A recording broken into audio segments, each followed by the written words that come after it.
Captain Vrax the Voracious stared at his crew's empty food storage units and contemplated whether his fearsome reputation would survive having to sell ad space on their ship's hull, the mighty Stellar Scavenger, terror of the Orion Arm's trade routes, reduced to plastering discount codes for Space Express delivery across its titled Scoured Delivery. "Captain," First Mate Crix called from the bridge command pod, their crystalline appendages clicking nervously. "The crew's getting restless. Gurks ate the last of the emergency ration wrappers 3 cycles ago, and I caught Technician Meeple trying to convince the ship's AI that motor oil counts as a soup base." Brax's secondary stomach growled in sympathy. 3 failed raids in a row had left them so broke they couldn't even afford to fuel up their matter replicators. The last attempt had been especially humiliating.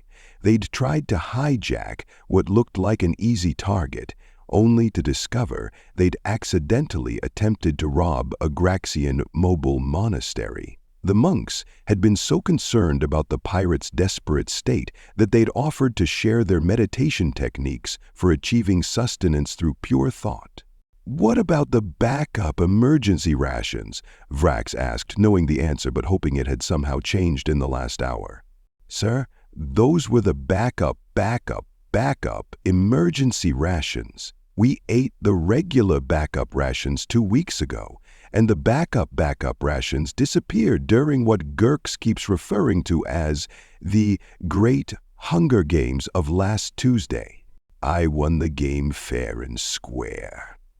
Gurks rumbled from their engineering station, all 6 of their eyes fixed on a wrapper they were trying to dissolve in a cup of hot water. Brax slumped in his command chair, which gave a sad little wheeze as its padding deflated slightly. Even the furniture was starting to look edible. "Any promising targets on the long-range scanners?" The bridge crew exchanged nervous glances, impressive feat considering 3 of them were from species that communicated primarily through bioluminescence. "Well," Crix began, their crystals taking on a distinctly worried hue, "there is one convoy that just appeared on the edge of our sensor range. And what's the catch? Military escort? Automated defense systems? Another mobile monastery that's going to try to save our souls through interpretive dance? No escort, minimal defenses. It's just a..." Crick's voice trailed off. "Just what? It's a human supply line?" The bridge fell silent, except for the sound of Gurks choking on their wrapper tea. From the back of the bridge, a gravelly voice that seemed to have been aged in a barrel of sonic grenades spoke up. "Oh, no, Captain. I've been pirating longer than most of our crew has been alive, and there are 3 rules every successful space pirate follows. 1. Never try to scam a Venusian card shark. 2.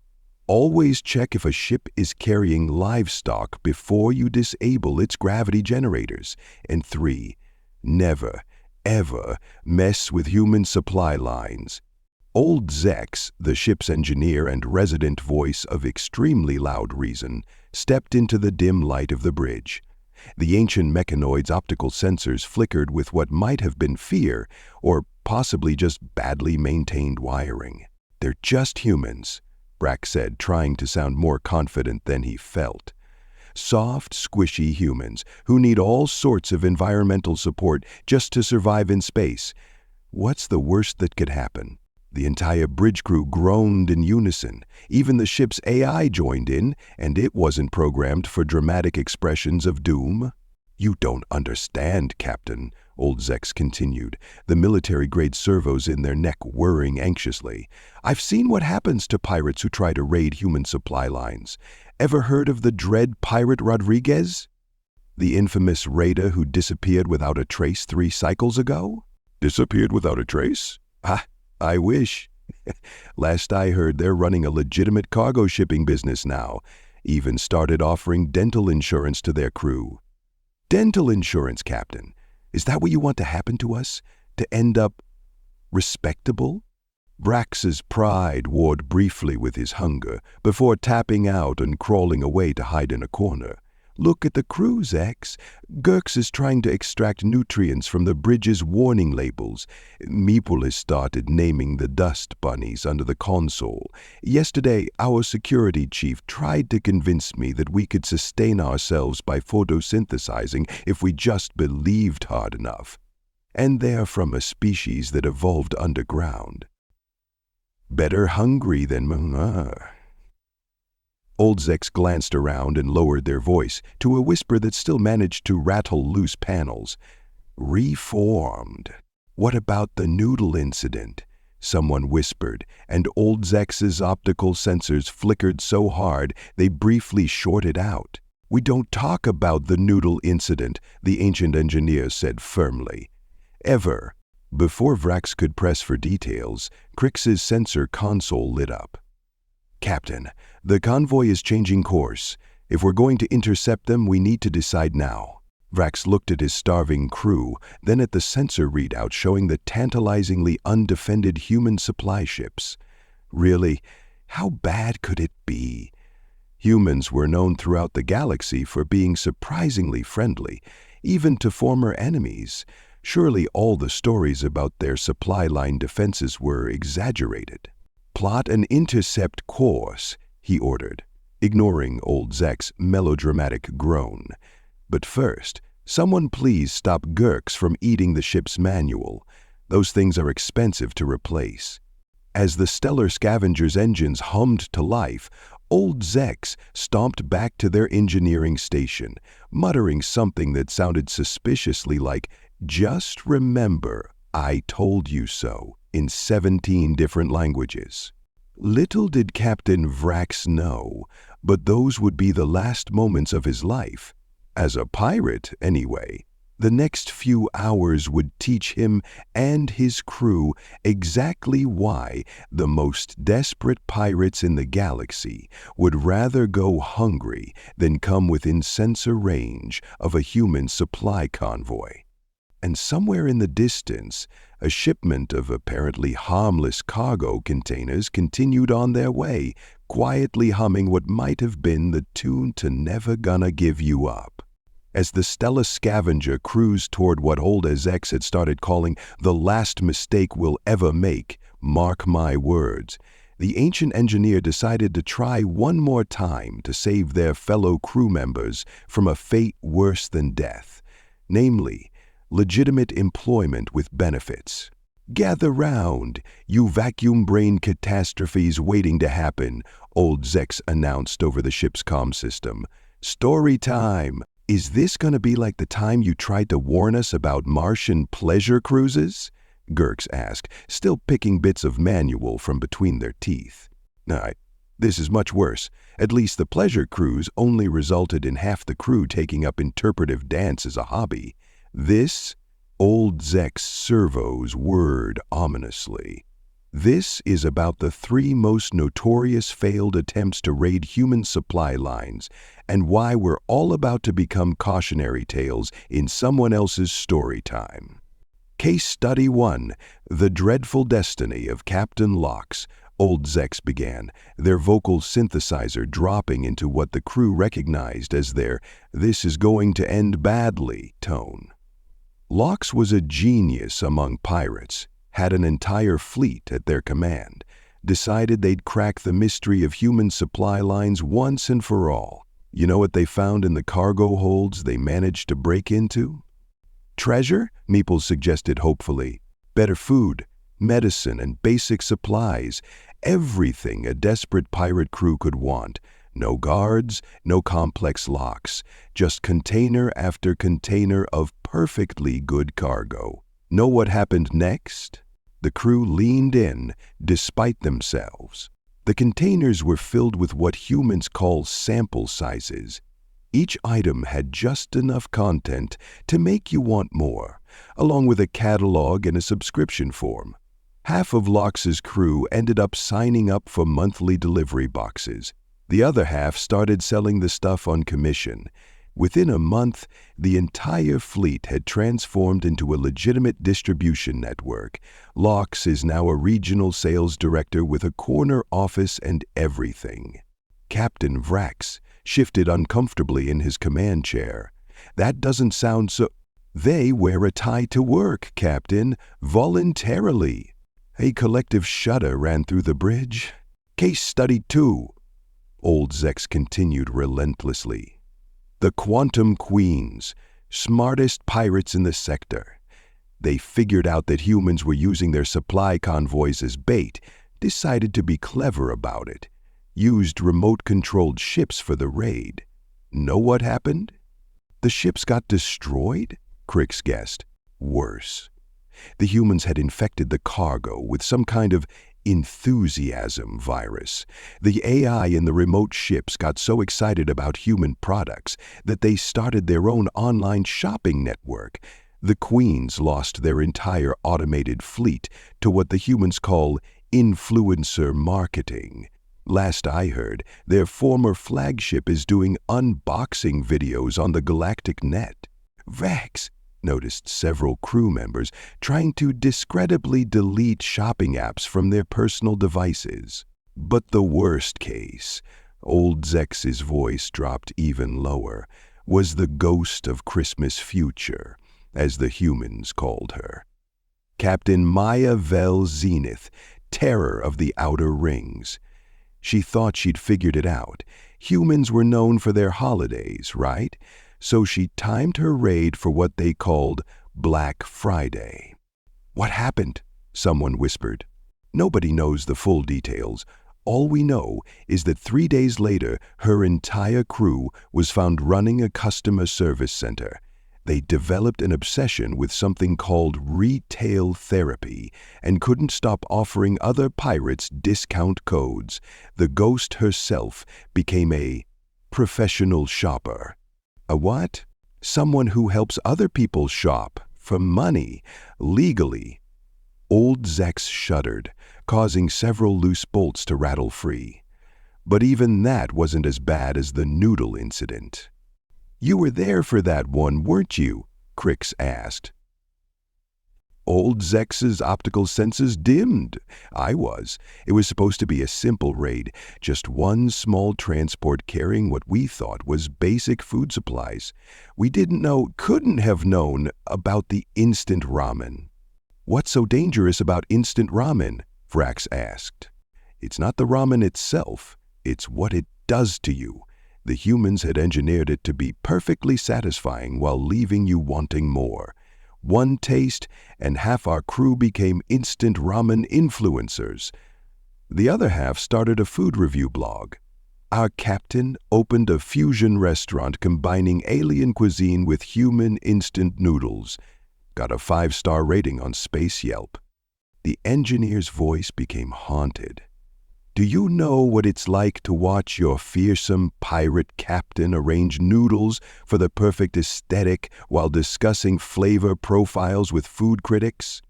Do you?" Before anyone could respond, Crix's console started beeping. "Captain, we are approaching intercept range with a human convoy." "It's not too late," old Zex pleaded. "We could still turn around, take up deep space meditation, become space monks. Anything but this." But Captain Vrax had stopped listening. The sensor readings showed the cargo holds were full of something that registered as food. Real, actual food. Not emergency rations, not synthetic protein paste, not even the questionably edible algae they'd been surviving on for the past week. "Plot, final approach course," he ordered. "Prepare boarding pods. At least check if they're carrying anything labeled PSL or limited edition." Old Zex begged. The humans used those as warnings. But it was too late. The Stellar Scavenger was already moving into position, its crew blissfully unaware that they were about to learn firsthand why the humans had a reputation for treating successful pirate raids as marketing opportunities. In the distance, the cargo containers continued their innocent humming, now mixed with what sounded suspiciously like a corporate team-building exercise playlist. "Fine," old Zex grumbled, stomping back to their station. "But don't come crying to me when you end up with a LinkedIn profile and a retirement plan.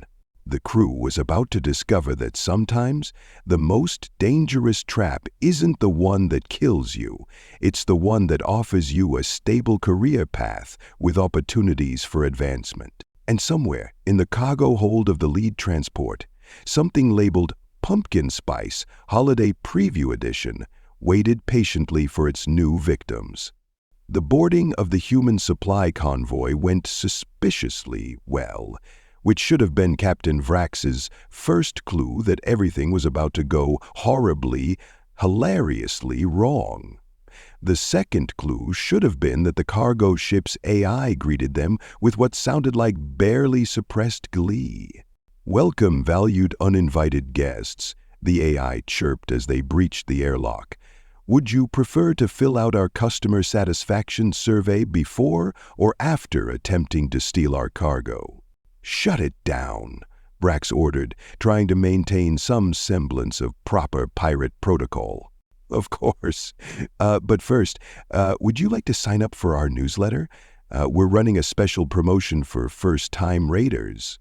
Crix managed to silence the AI, but not before it had sent everyone a digital welcome packet and a 10% off coupon for their next legitimate purchase. "Split up and secure the cargo holds," Vrax commanded, steadfastly ignoring the way the ship's interior lighting had adjusted to what the control panel labeled as ambient shopping atmosphere. "And nobody, I repeat, nobody is to open any containers without my direct orders." "Too late." Old Zex's voice crackled over the comm. "Kirk's just found something called a sample pack." Vrax rushed to cargo hold C to find Girk surrounded by tiny packages, all 6 eyes glazed over in what could only be described as consumer euphoria. "Captain," Girk whispered reverently, "have you ever heard of something called artisan small batch craft jerky?" "Step away from the samples, Girk." "But Captain, it comes in 17 flavors, and each one has a story about its locally sourced ingredients.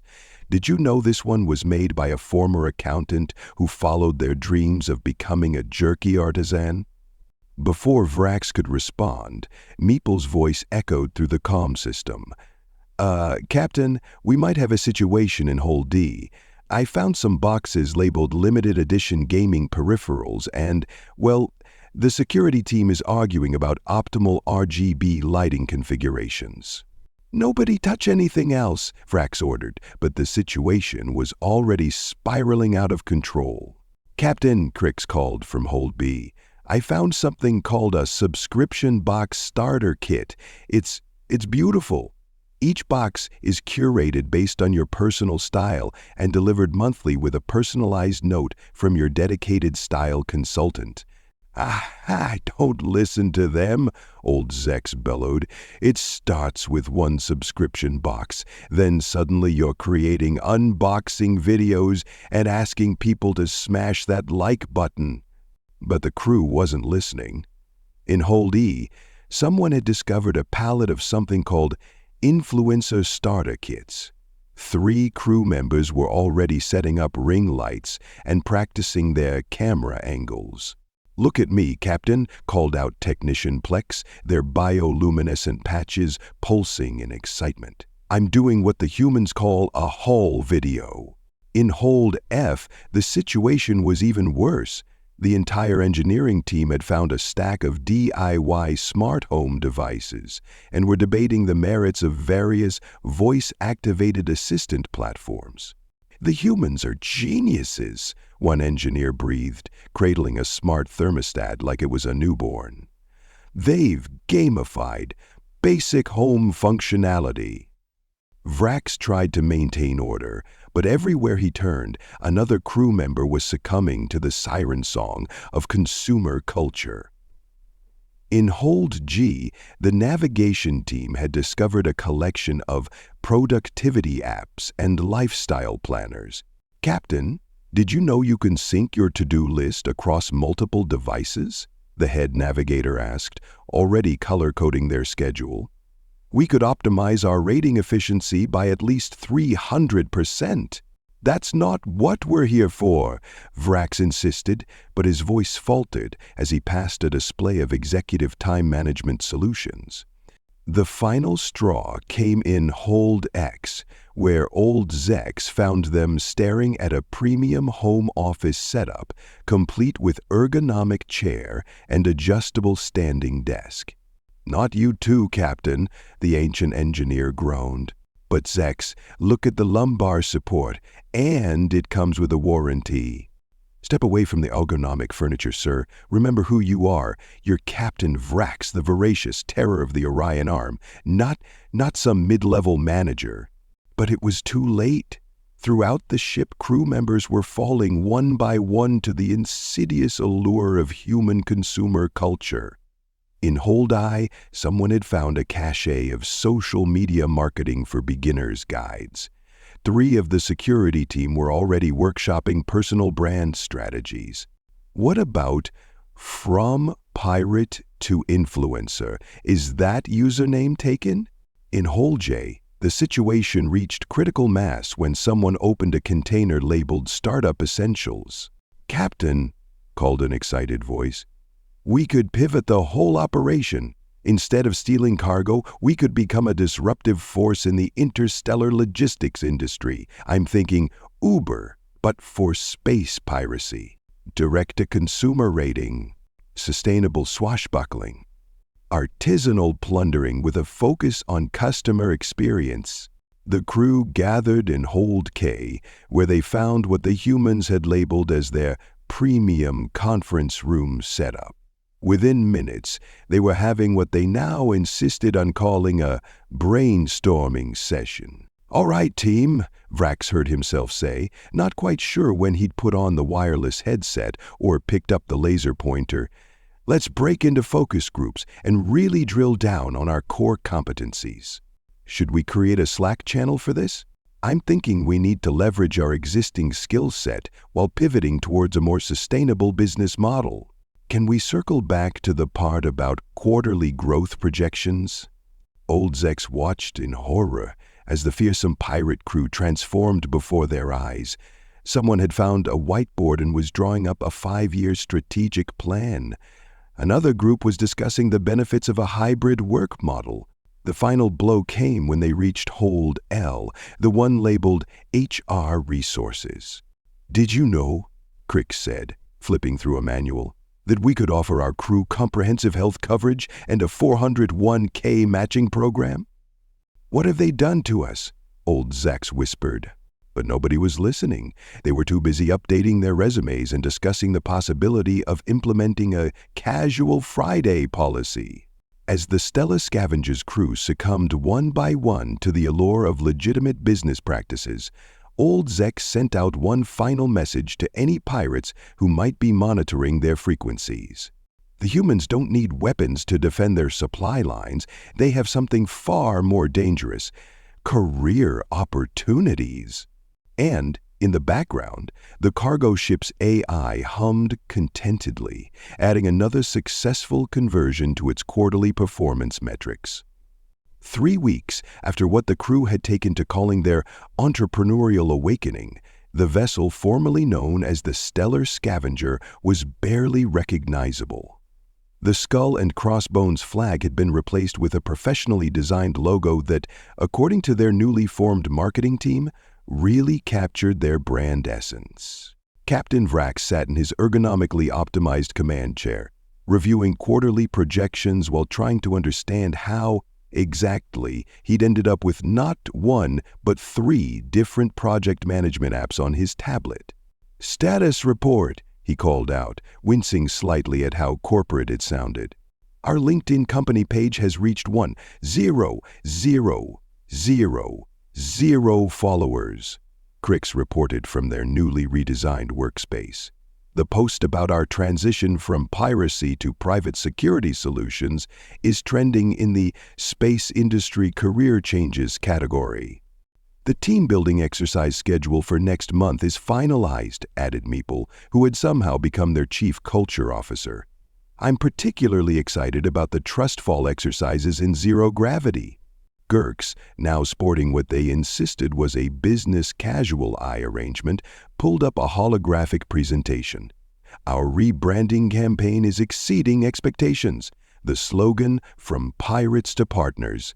Your security is our business, tested extremely well with focus groups. Old Zex stomped onto the bridge, their heavy footsteps now muffled by the newly installed productivity-enhancing carpet tiles. "Captain, you need to see this. The humans sent over a contract proposal." "Let me guess," Vrax sighed. "They want us to become official security consultants for their supply lines. Worse, they're offering us a comprehensive partnership package. Full benefits, stock options, and... oh. Old Zex's vocal synthesizer crackled with despair.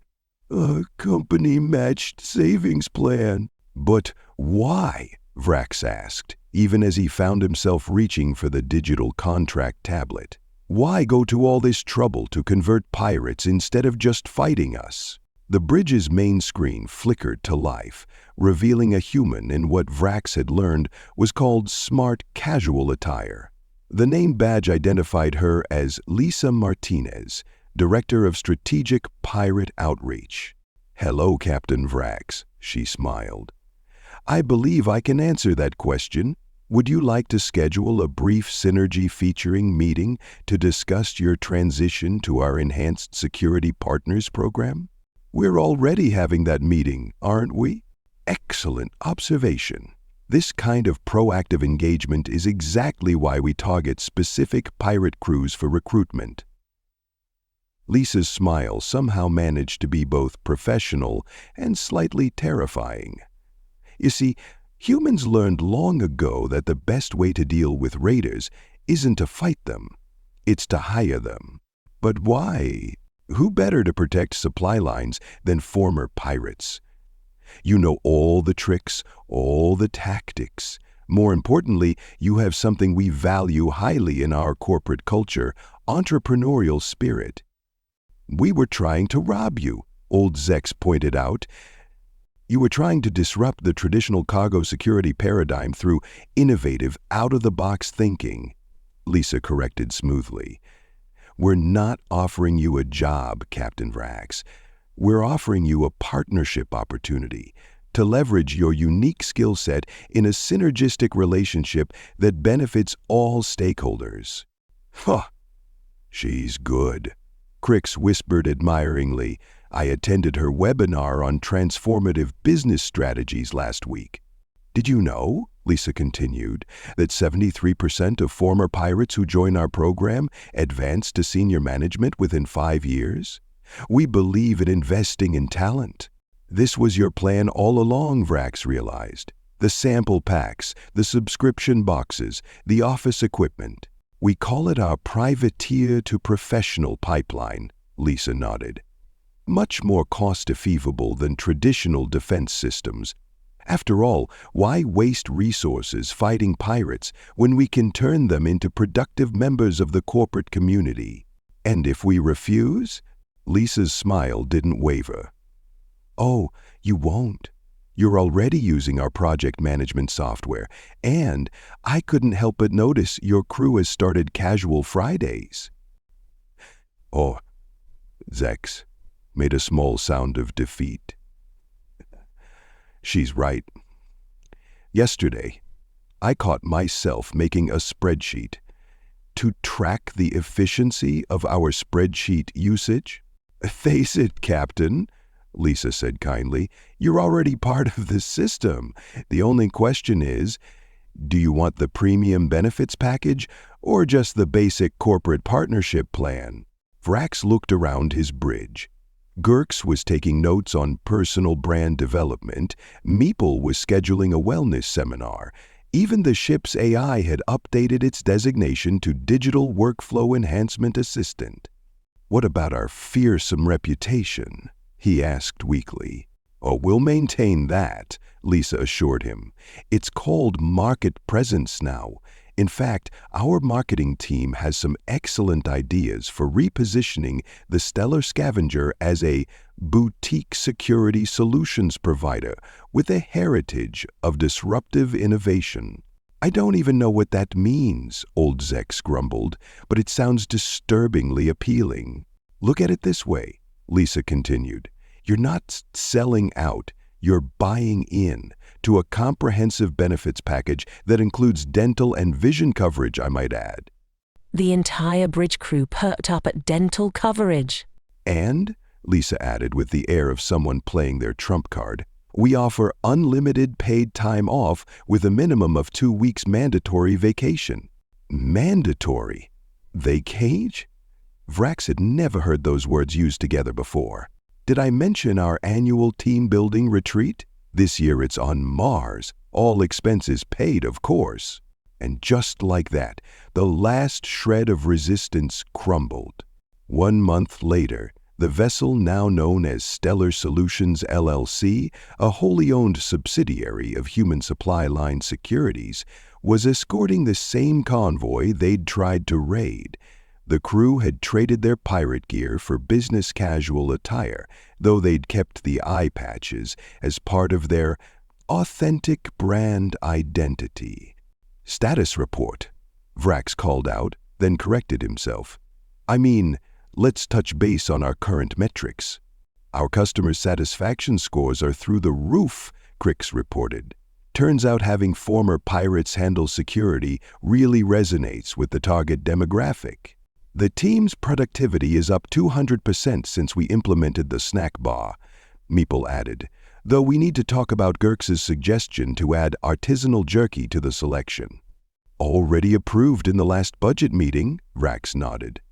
What about you, old Zex? How are you adapting? The ancient engineer looked up from their station, which now featured both an ergonomic keyboard and a small succulent garden. I hate that I love it, Captain. Yesterday I caught myself looking forward to the monthly all-hands meeting. Speaking of meetings, the ship's AI interrupted. Mr. Martinez wants to schedule a quick touch base about your upcoming presentation at the From Plunder to Profit conference. Go ahead and block out an hour, Vrax sighed. And can someone please explain to me what a SWOT analysis is? It's apparently a key part of our Q3 strategy review. As the former pirate vessel cruised alongside the convoy, its crew, now more concerned with quarterly reports than quantum rifles, Vrax couldn't help but appreciate the brilliant simplicity of the human strategy. They hadn't just defeated the pirates, they'd promoted them. You know what the really scary part is? Old Zex mused. I just realized why they call it a corporate ladder. Huh? Because once you start climbing, there's no way back down. And somewhere in the vast expanse of space, other pirate crews were about to learn the same lesson. The most dangerous thing about human supply lines isn't the risk of defeat, it's the opportunity for advancement. In his new corner office with a view of the stars, Captain Vrax, now Senior Vice President of Innovative Security Solutions, finally understood. The humans hadn't just won the war against piracy. They'd disrupted it. Welcome to the team, Lisa's voice echoed through space. Let's circle back next week to discuss your personal development goals. And that, dear listeners, is why even the most desperate pirates would rather starve than face the most terrifying force in the galaxy, human resources.